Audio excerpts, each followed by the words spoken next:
And I'm back after a long while. Let's start with a and I'm back after a long while. Let's start with a refreshing taste of Jeff the Killer. Ominous killer, unknown. Killer is still at large.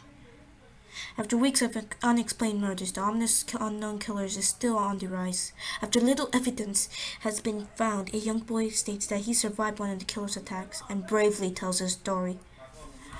I had a bad dream, and I woke up in the middle of the night, says the boy. I saw that for some reason my window was open, even though I remember it had been closed before I went to bed. I got up and shut it once more. Afterwards, I simply crawled under my covers and tried to get back to sleep. That's when I had that strange feeling, like someone was watching me. I looked up and nearly jumped out of my bed. There was a little light ray illuminating from between the curtains were a pair of eyes. These weren't any regular eyes. They were dark, ominous. They were bordered in black and just plain out terrified me. That's when I saw his mouth. A long, horrendous smile that even made every single hair in my body stand up. The figure stood there watching me. Finally, after what seemed like a forever, he said it. A simple phrase, but said in one way only a man could speak. He said, "Go, go, go to sleep." I let out a scream. That's when what sent him at me. He pulled up a knife, aiming for my heart. He jumped on the top of my bed. I fought, kicked back. I punched. I rolled around. I knocked him off. That's when my dad busted in. The man threw a knife and it went right into Dad's shoulder. The man probably would have finished him off if one of the neighbors had not alerted the police. They drove into the parking lot and ran towards the door. The man turned around and ran into the hallway. I heard a small smash like glass breaking. As I came out of my room, I saw the window that was pointing towards the back of my house was broken. I looked and it seemed to have he seemed to have vanished into the distance. I can tell you one thing. I will never, ever forget that face, those cold, evil eyes, and that psychotic smile. They will never leave my head. Ironic what happens next. Police are still looking for this man. If you see anyone that fits the description in the story, please contact your local police department. Jeff and his family had moved into a new neighborhood. His dad had gotten a promotion at work, and they thought it would be best if they lived in one of those fancy neighborhoods. Jeff and his brother Lou couldn't complain. A new, better house, and what was not to love? As they were getting unpacked, the neighbors came by. Hello, my name's Barbara, and I live across the street. I just wanted to introduce myself and introduce my son. She calls and turns to her boy. Billy, these are our new neighbors. Billy said hi and ran back to his playing yard. Well, Jeff's mom said, I'm Margaret, and this is my husband Peter. I have two sons, Jeff and Lou. They each introduced themselves. Then Barbara invited them to their son's birthday party. Jeff and his brother were about to object, and then their mother said they would love to. When Jeff and his family were done unpacking, Jeff went up to his mom. Mom, why would you invite us to some kid's party? Have you noticed? I'm not some dumb kid. Jeff, said his mother, we just moved here. We should spend more time with our neighbor. And now we're going to that party. That's final. Jeff started to talk, but stopped himself, knowing that he couldn't do anything whenever his mom said something and it was final. He walked up to his room and plopped down on his bed. He sat there looking at the ceiling. Suddenly he got this weird feeling. Not so much as a pain, but a weird feeling. He dismissed it.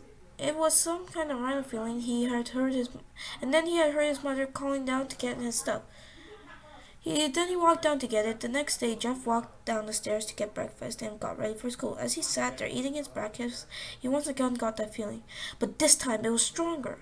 It gave him a slight tugging pain. But once again, he dismissed it.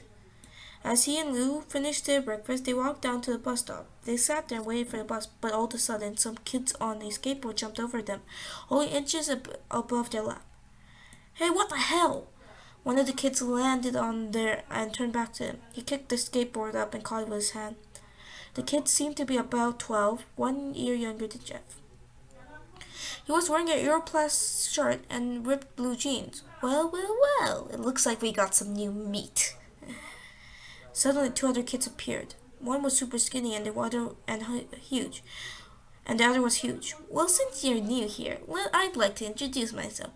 Over there's Keith. Lou looked over to the skinny kid. He had a dopey face that you would expect a sidekick to have. And he's over there, Troy. They looked at the fat kid. Talked about a tub of lard. This kid looked like he hasn't exercised since he was crawling. And I'm Randy. And now, all the kids in the neighborhood, there's a small price for bus fare, if you catch my drift. Lou stood up, ready to punch the lights out of these kids. Tisk. I was hoping you would be more cooperative, but it seems I have to do this the hard way. The kid walked up to Lou and took his wallet out of his pocket. Jeff got that feeling again. Now it was truly strong. It was a burning sensation. He stood up, and Lou gestured to him to sit down. Jeff ignored him and walked up to the kid. Listen here, you little punk. Give my bro's wallet back. Randy put the wallet in his pocket and pulled out a knife. Oh? And what are you gonna do about it? Just as he finished the sentence, Jeff popped the kid's nose. As Randy reached for his face, Jeff grabbed the kid's wrist and broke it. Randy screamed, and Jeff grabbed the knife from his hand. Troy and Keith ran over to Jeff, but Jeff was too quick. He threw Randy on the ground. Keith lashed out at them, but Jeff ducked and stabbed him in the arm. Keith dropped his knife and fell to the ground screaming. Troy rushed in, but Jeff didn't even need to use a knife. He just punched Troy straight in the stomach, and Troy went down. As he fell over, he puked all over. Lou could do nothing in amazement at Jeff. Jeff, how'd you... That was all he said. The bus was coming, and they would blame us for the whole thing, so they started running as fast as they could. They ran away and looked at the bus driver run over to Randy and the others. As Jeff and Lou made it back to school, they didn't dare to talk about what happened. All they did was sit and listen. Lou just thought of that as his brother beating up a few kids. But Jeff knew it was more. It was something scary. As he got up and got that feeling again, more powerful than ever, the urge just to hurt someone. He didn't like how it sounded, but he couldn't help feeling happy. He felt strange. He felt that strange feeling go away and stayed up for the entire day of the school. Even as he walked home due to the whole thing near the bus stop, and how now probably he wouldn't be taking the bus anymore. When he got home, his parents asked him about how the day was, and then he said in a somewhat ominous voice, "It was a wonderful day." Next morning, he heard a knock at the door. He walked down to find two policemen at the door. His mother had an angry look at him. "Jeff, these officers tell me you attacked 3 kids. And that wasn't a regular fight, that they were stabbed." "Stabbed, son!" Jeff's gaze fell to the floor, showing his mother it was true. "Mom, they pulled out knives on me and Lou." "Son," said one of these cops, "we found these 2 kids stabbed. One would having a bruise on his stomach. And we are witnesses proving you fled the scene. Now what does that tell us?" Jeff knew it was no use. He could say him and Lou had been attacked, but they would have no proof of it if it was not them who attacked first. They couldn't say they were fleeing because, truth be told, so Jeff couldn't defend himself, or Lou. "Son, call your brother down." Jeff couldn't do it. "Sir, it was me. I was the one who beat up those kids. Lou tried to hold me back, but he couldn't stop me." The cop looked at his partner, and they both nodded. "Well, looks like a year in jury." "Wait," Lou said. They looked up and him holding the knife. The officers pulled the guns and locked them on Lou. "It was me. I beat up those little punks. I have the marks to prove it." He lifted his sleeve and revealed cuts and bruises as if he was in a struggle. "Son, just put the knife down." said officers. Lou held the knife and dropped it to the ground. He put his hands and walked up to the cops. No, Lou, it was me. I did it. Jeff had tears running down his face. Huh, poor bro. Trying to take the blame for what I did. Well, take me away. The police led Lou to the patrol car. Lou, tell them it was me. Tell them. I was the one who beat up those kids. Jeff's mom's mother put his hands on his shoulder. Jeff, please, you don't have to lie. We know Lou did. You can stop now. Jeff watched helplessly as the cop's car sped off with Lou inside. A few minutes later, Jeff's dad pulled into the driveway, and seeing Jeff's face, he knew something was wrong. Son, what was it? Jeff couldn't answer. His vocal cord was strained from crying. Instead, his mother walked up to his father and tried to break the bad news to him as Jeff wept away in the driveway. After an hour or so, Jeff went back in the house, seeing that his parents were shocked and disappointed. He couldn't look at them. He couldn't see how they thought of Lou just because it was his fault. He just wanted to go to sleep. Tried to get his mind off the whole thing. 2 days went by. There was no Lou at JDC, no friends to hang out with, nothing. Just sadness and guilt. That is until Saturday, when Jeff was woken up by his mother. A son's shiny face. Jeff, it's the day. As she opened up the curtains to let the room flood in with light. What day is it today? Jeff, he stares to wake. Why, it's Billy's party. He was fully awake now. Mom, you're joking. You don't expect me to go to some kid's party after. There was a long pause. Jeff, we both know what happened. I think this party could be the one thing that brightens up the past days. Now get dressed. Jeff's mother walked down to the room and downstairs to get himself ready. He fought his way to get up. He picked out a random shirt and a pair of jeans and walked downstairs. He saw his mother and father fully dressed. His mother was in a dress and his father was in a suit.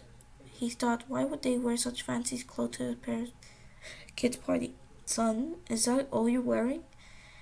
Better than wearing too much, he said. His mother pushed down the feeling to yell at him and hid with a smile. Now, Jeff, we may be overdressed, but this is how you make an impression, said his father. Jeff grunted and went back to his room. I don't have any fancy clothes, he yelled downstairs. I just picked something, his mother called back. He looked around in his closet for what he would call fancy. He found a pair of black dress pants, which he wore for special occasions, and an undershirt. He couldn't find a shirt to go with it, though. He looked around and only found a striped patterned shirt, none which would go with dress pants. Finally, he found a white hoodie and put it on. You're wearing that? They said. Oh, no time to change. Let's just go, she said, as she herded off Jeff and his father out the door. They crossed the street to over Barbara's and Billy's house. They knocked on the door and appeared to Barbara, just like his parents, were way overdressed. As they walked inside, all Jeff could see were adults, no kids. Oh, all the kids are outside in the yard. Jeff, why don't you go meet some of them? Jeff walked outside to a yard full of kids. They were running around in weird cowboy outfits, shooting each other with plastic guns. He might as well be standing inside the Toys R Us. Suddenly a kid came up to him, handed him a gun. Wanna play? No, kid, I'm too old for that stuff. But the kid looked at him with a puppy dog face. Please? Fine, said Jeff. He put on a hat and started to pretend to shoot at the kids. At first he thought it was totally ridiculous, but then he started to actually have fun. It might not have been super cool, but it was the first time he had done something to take his mind off Lou. So when he played with the kids for a while, he heard a noise. A weird rolling noise. Then it would hit him. Randy, Troy, Keith all jumped over the fence with their skateboards. Jeff dropped the fake gun and ripped off the hat. Randy looked at Jeff with a burning hatred. Hello, Jeff. How's it? We have some unfinished business. Jeff saw his bruised nose. I think we're even. I beat the crap out of you and you got my brother sent to JDC. Randy got an angry look at him. Oh no. I don't go for even. I go for winning. You may have kicked our asses that one day, but not today. As we saw Randy rush at Jeff, they both fell to the ground. Randy punched Jeff in the nose, and then Jeff grabbed him by the ears and headbutt him. Jeff pushed Randy off to the side and both the noses to his feet. The kids were screaming, and their parents were running out of the house. Troy Keith both pulled out guns from their pockets. "No one interrupt or guts will fly," they said. Randy pulled out a knife on Jeff and stabbed it into his shoulder. Jeff screamed. He fell to his knee. Randy started kicking him at his face. After 3 kicks, Jeff laughed, grabbed his foot and twisted it, causing Randy to fall to the ground. Jeff stood up and walked towards the back door. Troy grabbed him. "Need some help?" Jeff picked up by the back of the collar and thrown into the through the patio door. As Jeff tried to stand, he is kicked down to the ground. Randy repeatedly starts kicking Jeff until he starts to cough up blood. "Jeff, come on, fight me!" He picked up Jeff and throws him into the kitchen. Randy sees a bottle of vodka on the counter and smashes the glass over Jack's head. "Fight me!" He throws Jeff back into the living room. "Come on, Jeff, look at me." Jeff glanced to his face with blood ridden. "I was the one who got your brother sent to JDC. And now you're just going to sit there and let him rot in there for the whole year? You should be ashamed." Jeff starts to get up. "Oh, finally, you stand and fight." Jeff is now on his feet, blood and vodka on his face. Once they start getting that strange feeling, one he hasn't felt for a while. Finally, he's up. Randy, and as he runs at Jeff, that's when it happens. Something inside Jeff snaps. His psyche is broken. All rational thinking's gone down the drain. All he can do is kill. He grabs Randy, piles drives him into the ground. He gets off the top of the thing, punches him straight in the heart, the punch causes Randy's heart to stop. As Randy gasps for a breath of air, Jeff hammers down at him, punch after punch, blood squirting from Randy's body, until he takes one final breath and dies. Everybody's looking at Jeff now. The crying kids, even Troy and Keith. Although they easily break from their gaze and point their guns at Jeff, Jeff sees them trained on him, and they run for the stairs. As Troy and Keith let off fire, each shot misses. Jeff runs up the stairs. He hears Troy and Keith following him up behind, and then he hears the final round of bullets. Jeff ducks into the bathroom, grabs a towel rack, rips off the wall. Troy and Keith race in, knives ready. Troy swings a knife at Jack, who's backed away to Troy, and towel rack in Troy's face. Troy goes down hard, and that's all that's left is Keith. He is more than agile than Troy, though. He ducks, swings Jeff's towel rack. He drops the knife and grabs Jeff's neck. He pushes him to the wall, and a thing of bleach falls off him on the shelf. It burnt both of them. They both start screaming. Jeff wipes his eyes as best as he could. The towel rocked and swung into it, straight into Keith's head. He lays there bleeding to death. He lets out an ominous smile. "What's so funny?" Keith pulls out a lighter and switches it on. What's funny? Is you're covered in bleach and alcohol." Jeff's eyes widen as Keith threw the lighter at him. As soon as the flame made contact with him, the flames ignite and alcohol and vodka. While the alcohol burns him, the bleaches his skin. Jeff lets out a terrible screech. As he caught on fire, he has tried to roll out the fire, but there's no use. They saw Jeff, a man on fire, drop to the ground, nearly dead. The last thing Jeff saw was his mother and other parents trying to extinguish the flame. That's when he passed out. When Jeff woke up, there was a cast wrapped around his face. He couldn't see anything. He felt a cast on his shoulder, stitches all over his body. He tried to stand up, but realized there was some type of tube in his arm, and he was trying to get up. and fell all out. The nurses rushed. I don't think you should get out of bed yet, she said, and he reinserted the tube. Jeff sat there, with no vision, no idea what was surrounding him. Finally, hours after hours, he heard his mother. Honey, are you okay? She said. Jeff couldn't answer, though. He was covered. He was unable to speak. Oh, honey, I have some great news. Randy confessed of trying to attack you. They decided to let Lou go. You'll be together again. Mother hugs Jeff and says her goodbye.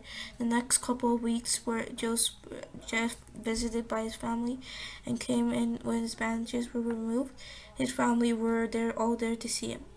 What would he look like? As the doctors unwrapped the bandages from Jeff's face, everyone's were on the edge of his seat until they saw the last holding. The cover was almost removed. Let's hope for the best. Jeff, the doctor said. Let's hope for the best. The doctor said. He quickly pulls off the cloth, and the rest of Jeff falls from Jeff's face. Jeff's mother screams at the sight of Jeff's face. Lou and Jeff's dad stare in awe, struck at his face. What happened to my face? Jeff said. He rushed out into the bathroom and saw a mirror. His lips were burnt a deep shade of red.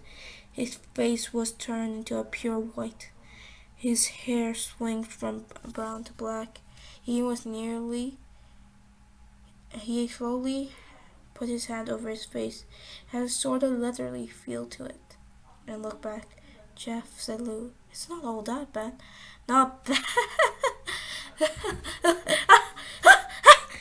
It's perfect. Perfect.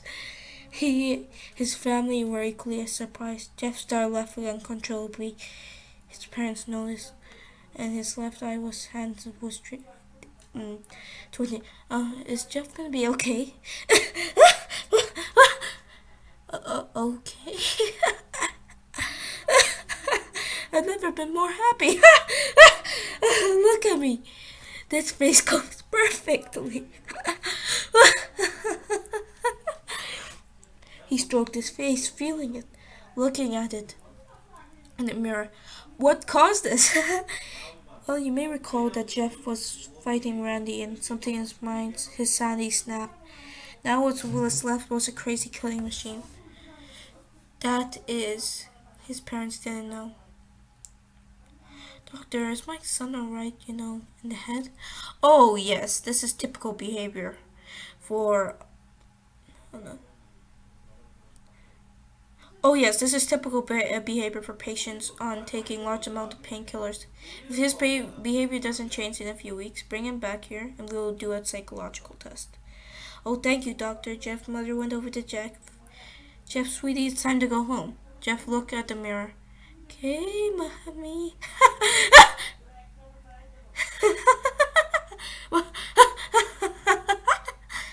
His mother took him by the shoulder and took him to get his clothes.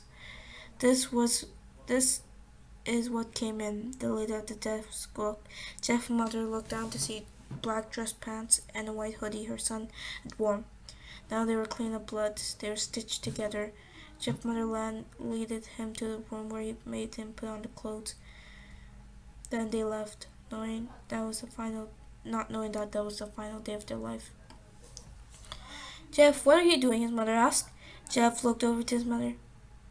I can't stop smiling. I couldn't keep smiling, Mommy.